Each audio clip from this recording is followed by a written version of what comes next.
Servant का episode number 5। कहानी की शुरुआत में हमें वही असैसन दिखाई जाती है जो कि युगी के पीछे पड़ी होती है और वो बताती है कि मेरा एक ही सपना है कि मैं एक आइलैंड पे काफी सारे सुंदर आदमियों के बीच में रहना चाहती हूँ और इस ड्रीम को पूरा करने के लिए मैंने असैसन के ग्रुप को ज्वाइन किया और लगातार काफी सारे मर्डर्स करती रही। और अगर मैं युगी का सर को अलग कर दूँ ना तो उसके बाद मेरी लाइफ एकदम खुशियों से भर जाएगी। और इसके बाद हमें हितोरी दिखाया जाता है जो कि सोने की कोशिश कर रहा था बट उसको बिल्कुल भी नींद नहीं आ रहा था क्योंकि युकी ना उसके ऊपर नजर रखी हुई थी और वहाँ पे हितोरी को काफी ज्यादा शर्म आ रहा था इस कारण। और इसके बाद वो तभी बोलता है कि मिस युकी अगर आप मुझे इस तरीके से देखती रहोगे तो मुझे नींद बिल्कुल भी नहीं आएगा। और युकी भी बोलती है कि मुझे माफ करना बट मुझे फील हो रहा है कि कभी भी कोई भी आपके ऊपर अटैक कर सकता है इसलिए मुझे आपकी रक्षा करनी होगी। हितोरी बोलता है कि लेकिन फिर भी मुझे इस कारण सोने में बिल्कुल भी अच्छा नहीं लग रहा और नींद भी नहीं आ रहा। और तभी युकी बोलते है कि अच्छा ठीक है तो मैं आपकी सोने में हेल्प करवाती हूँ। और वो हितोरी के बगल में लेट जाती है और बोलती है कि मास्टर मुझे माफ करना, मैं आपको अपनी गोद में नहीं सुला सकती। तो मैं आपको अपनी गोद में सुला दूं और कोई हमारे ऊपर अटैक करने के लिए आएगा तो उस टाइम पे मेरी स्पीड काफी ज्यादा कम होगी और मैं उसको नहीं हरा पाऊंगी इस कारण। और इस टाइम पे तो हितोरी की हालत और भी ज्यादा खराब हो जाती है क्योंकि भाई उसकी सर्वेंट युकी मतलब की जो इतनी ज्यादा सुंदर है वो उसके बगल में आके सो गई। तो आप लोग खुद ही इमेजिन करो कि भाई उसको कहाँ से नींद आने वाला है अब। और तभी हितोरी ना युकी की तरफ देखते हुए बोलता है कि मुझे ना अपने आप की उतनी ज्यादा फिक्र नहीं है जितनी आपकी फिक्र है। और इसके बाद ना युकी वहाँ पे काफी ज्यादा शर्माने लगती है। तभी युकी बताती है कि एक माहिर चोर हमारे पर अटैक भी करेगा ना उसको भी मैं एक हाथ से हरा सकती हूँ। और मेरे पे स्कूल में नाइफ भी था बट मैं काफी ज्यादा खुश हूँ कि वो मेरी धमकी से ही डर गई और इसके बाद वो आगे नहीं बढ़ी। और हितोरी अपने मन में सोचता है कि अच्छा वो धमकी था क्या, मुझे तो कुछ और ही लग रहा था उस टाइम पे। और इसके बाद युकी ना हितोरी का हाथ पकड़ते हुए बोलती है कि मास्टर हितोरी आप बिल्कुल भी फिक्र मत करना क्योंकि किसी भी हालत में मैं आपकी जान बचाऊंगी क्योंकि आपने मुझे बताया कि आखिरकार असली सुकून होता क्या है। और इसके बाद तभी हितोरी बैठ जाता है और बोलता है कि मुझे नहीं पता कि मैं तुम्हारी हेल्प कर सकता हूँ या फिर नहीं कर सकता बट मुझे इतना पता है कि मैं तुम्हें बिल्कुल भी खोना तो नहीं चाहता। और तभी युकी बोलते हैं कि आपका बहुत बहुत शुक्रिया मेरे लिए ये सब सोचने के लिए। और तभी हितोरी को ना काफी ज्यादा गर्मी लगता है और वो ना विंडो खोलने के लिए जा रहा होता है लेकिन तभी युकी बोलते हैं कि मास्टर आप विंडो खोलने मत जाइए, मैं खोलती हूँ क्योंकि क्या पता कोई स्नाइपर बाहर हमारा वेट कर रहा हो। और जैसे युकी विंडो की तरफ देखते ना तभी उसको सॉस की स्मेल आती है और वहाँ पर एक जार रखा हुआ था जिसमें से सॉस की स्मेल आ रही होती है। और जैसे ही वो पीछे मुड़ के देखती है ना तभी वो असैसन वहाँ पे आ चुकी होती है और उसने हितोरी को किडनैप भी कर लिया था मतलब कि पकड़ रखा था। और वो असैसन बोलते है कि तुम ना काफी ज्यादा बदल चुकी हो और मुझे नहीं लगा था कि तुम इतनी आसानी से मेरी चाल में फंस जाओगी और शायद तुम इस नकली फैमिली में रहने के बाद ना इतनी ज्यादा कमजोर हो गई हो और मुझे तो यकीन ही नहीं हो रहा कि तुम्हें ड्रैगन फैमिली का व्हाइट वुल्फ कहा जाता था। और अगर तुम जरा सी भी होशियारी करने की कोशिश करोगी तो इसकी आंख नहीं बचने वाली। और ये बात सुनकर ना युकी को वहाँ पे काफी ज्यादा गुस्सा आता है और बोलते हैं कि अगर तुमने उसको टच भी किया ना तो उसके बाद तुम ना अपने मरने की ना भीख मांगोगी मेरे हाथ से, इतना दर्द मैं तुम्हें देने वाली हूँ की। और ये सुनने के बाद ना भाई वो सामने वाली असैसन भी काफी ज्यादा घबरा जाती है, शकल से एकदम साफ पता लग रहा था और बोलती है कि मुझे इससे तो पता लग गया कि व्हाइट वुल्फ अभी भी इतनी ज्यादा कमजोर नहीं हुई है।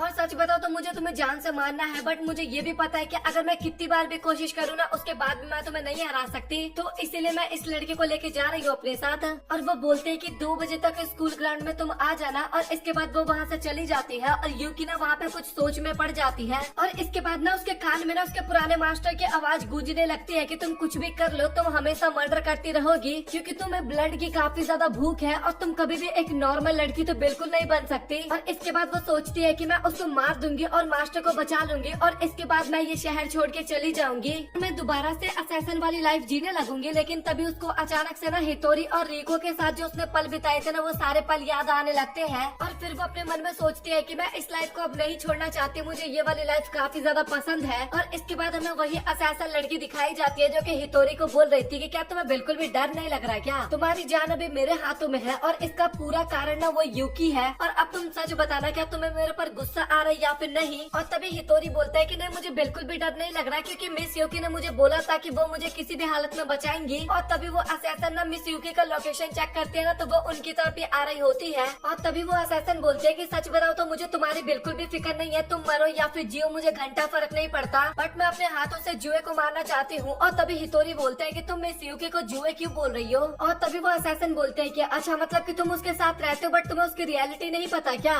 और तभी हितोरी बोलता है कि जहाँ तक मुझे पता है कि वो एक मेड है और साथ ही वो एक असैसन भी है। और इसके बाद वो असैसन ना काफी क्रीपी वाली लुक में बोलती है कि तुम्हें बस इतना ही पता है भाई वो औरत ना एकदम मॉन्स्टर है, मॉन्स्टर भी उसको देख के डर जाएगा, वो इतनी ज्यादा खतरनाक है। है कि मैंने काफी सारे खतरनाक लोगों को देखा है, लेकिन जुए जो है वो उन सभी से काफी ज्यादा अलग है और वो the white wolf no dragon में से चौथे नंबर पे आती है। और इसके बाद तभी हितोरी बोलता है कि आखिरकार नो ड्रैगन क्या है, और तभी वो असैसिन बताती है नो ड्रैगन ना दुनिया के सबसे पावरफुल नो असैसिन की ऑर्गेनाइजेशन है, जो कि पूरे दुनिया में ना सभी असैसिन को ट्रेन किया करते हैं। और ऐसा भी माना जाता है कि दुनिया में कोई सी भी बड़ी घटना घटती है ना तो उनमें ये नो असैसिन का हाथ ना सबसे पहले होता है। और अगर मैं तुम्हें सिंपल भाषा में बताऊँ ना तो मैं उनके कोई पावरफुल असैसिन को मार दूं उन 9 में से, तो उसके बाद मेरे पास सब कुछ होगा, पैसा, गाड़ी, बंगला, जो भी चीजें चाहिए मुझे वो सब कुछ मिलने लगेगा। उसके बाद वही हितोरी बोलता है कि आखिरकार तुम किसकी बात कर रही हो? जिस यूकी को मैं जानता हूँ वो तो एक 16 साल की हाई स्कूल गर्ल है जो कि बिल्डिंग पे हर वक्त पे स्टंट मारा करती है। एक पल में काफी सुंदर सुंदर से एक्सप्रेशन देती है और एक पल में उसके सारे एक्सप्रेशन ही गायब हो जाते हैं। काफी ज्यादा प्यारी और भोली है, लेकिन वो सॉस से सबसे ज्यादा प्यार करती है। शायद वो मुझसे भी ज्यादा सॉस को पसंद करती है। और तभी असैसिन बोलती है कि तुमने सही बोला, मुझे भी स्टार्टिंग में काफी ज्यादा शक हुआ था और इसीलिए मैंने इसके ऊपर लगातार 3 हफ्तों तक नजर रखा और इसके बाद मुझे फाइनली यकीन हो गया कि ये व्हाइट वुल्फ ज़्यू ही है। और वो सोचती है कि इस बंदे में ना कुछ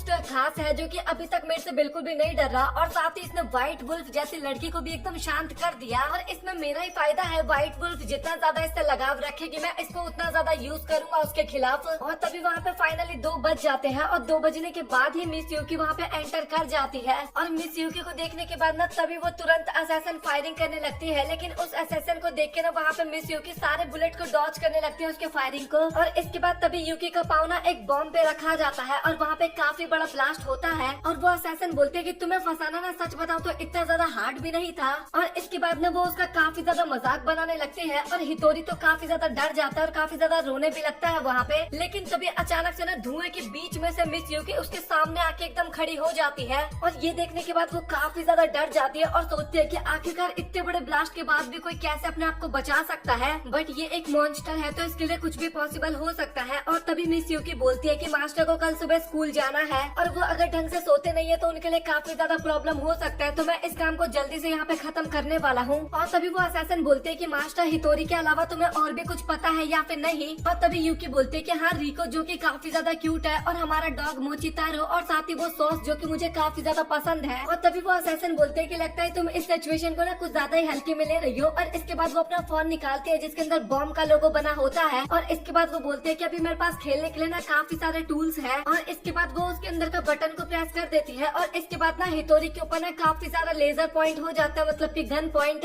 और अगर तुम बिल्कुल भी आगे बढ़ने की कोशिश करोगी तो मैं इसको यहीं पे खत्म कर दूंगी। और इसके बाद ना यूकी उसकी तरफ भागना स्टार्ट कर देते काफी स्पीड में और 2 चक्कू फेंकती है जिससे ना बुलेट जो आ रहा था ना वो दोनों बुलेट ही कट जाता है वहाँ पे। और असैसिन वहाँ पे काफी ज्यादा घबरा जाती है और सोचती है कि आखिरकार इसको बुलेट कैसे दिख सकता है, बट मेरे पास और भी काफी सारे मौके हैं। और वो फिर से बटन क्लिक करने वाली होती है, लेकिन मिस यूकी ना उससे पहले उसके फोन को डिस्ट्रॉय कर देती है। और इसके बाद तभी वो ना हितोरी को ना गन से मारने वाली होती है, लेकिन मिस यूकी ना अपने लात की मदद से ना उसके गन को ही नीचे गिरा देती है। और इसके बाद वो उस असैसिन को एक जोरदार लात मारती है जिससे वो काफी दूर जाके गिरती है। और इसके बाद उस असैसिन को भी पता चल चुका था कि अब तो उसको कोई भी नहीं बचा सकता। और इसके बाद वो काफी ज्यादा चिल्लाने लगती है और बोलती है कि मुझे पता था कि तुम कभी भी नहीं बदल सकती, एक खूनी हमेशा खूनी होता है। चलो ठीक है आज तुम मुझे मार दोगी, लेकिन मेरे मारने के बाद तुम्हें और भी काफी सारे असैसिन मारने के लिए यहाँ पे आएंगे। और क्या तुम हमेशा पूरी जिंदगी केवल यही काम करना चाहती हो? और यूकी बोलते है कि हाँ मेरा पहले तो यही इरादा था, बट सच बताओ तो अब मुझे इन सब कामों में ना बिल्कुल भी अच्छा नहीं लगता और अब मुझे ये सब चीजें नहीं करना और अब मैं किसी को भी नहीं मारने वाली। और मैं कुछ ऐसा काम तो बिल्कुल भी नहीं करना चाहती जिससे किसी को प्रॉब्लम हो। और मास्टर हितोरी मुझे हमेशा बताया करते हैं कि दुनिया में काफी सारी चीजें अच्छी भी होती है। और ये सारी बातें सुन के ना वो असैसिन वहाँ पे काफी ज्यादा हैरान होती है। उसको ये बात पे यकीन नहीं होता जिसको वो मॉन्स्टर समझती थी, पूरी दुनिया उसको एक हथियार माना करती थी। वो एक 16 साल की सच में एक आम लड़की है जो कि काफी प्यारी प्यारी बातें भी करती है। और इसके बाद वो दोनों वहाँ से जाने लगते हैं और जाते वक्त हितोरी बोलता है कि मुझे पता था कि तुम मुझे बचा लोगे, इसलिए मैं बिल्कुल भी वहाँ पे नहीं डरा था। और तभी यूकी बोलते हैं कि मास्टर आप प्लीज मुझे माफ कर दो क्योंकि मेरे कारण आपको इतनी ज्यादा परेशानी हुई, और अगर आप बोलोगे तो मैं आपसे दूर, काफी दूर आपसे चली जाऊंगी और इसके बाद आपकी लाइफ में कभी भी नहीं वापस आऊंगी। और इसके बाद हितोरी उसका हाथ पकड़ता है और बोलता है कि मैंने तुम्हें कब बोला कि तुम मुझसे दूर जाओ, और सच बताओ तो मैं चाहता हूँ कि तुम मुझे भी सेल्फ डिफेंस सिखाओ ताकि मैं अपनी रक्षा कर सकूं और साथ ही मैं तुम्हारी भी रक्षा करना चाहता हूँ अब।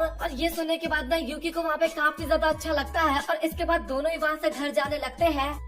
तो बस इसके साथ यहाँ पे ये एपिसोड होता है खत्म। सो आप लोग कमेंट सेक्शन में बताओ कि आप लोगों को आज का एपिसोड कैसा लगा। वीडियो पसंद आए तो वीडियो को लाइक कर देना और चैनल को भी सब्सक्राइब कर देना। और भाई अभी काफी सारी बढ़िया बढ़िया वीडियोस आने वाली है और कल एक अगेन लॉन्ग वीडियो आएगी, कल या परसों, मतलब कि जो मैंने लास्ट वीक अपलोड किया था ना उसका पार्ट 2 आने वाला है, जिसमें मैं बाकी के 4 से 5 एपिसोड को कवर करने वाला हूँ। तो प्लीज उस वीडियो का वेट करना और इस वीडियो को प्लीज यार शेयर कर दो, लाइक कर दो, क्योंकि यार आप वो सब नहीं कर रहे और जल्दी से यार अपने सब्सक्राइबर्स 50 के तक तो पहुँचा दो, क्योंकि मेरा गोल है कि इस साल के एंड तक हम कम से कम 50 के तो कंप्लीट कर ही दे। तो प्लीज यार ये इच्छा पूरी करवा देना और वीडियो पसंद आए तो वीडियो को लाइक कर देना, चैनल को सब्सक्राइब कर देना। सो मिलता है आप लोगों से अगले वीडियो में, तब तक के लिए गुड बाय।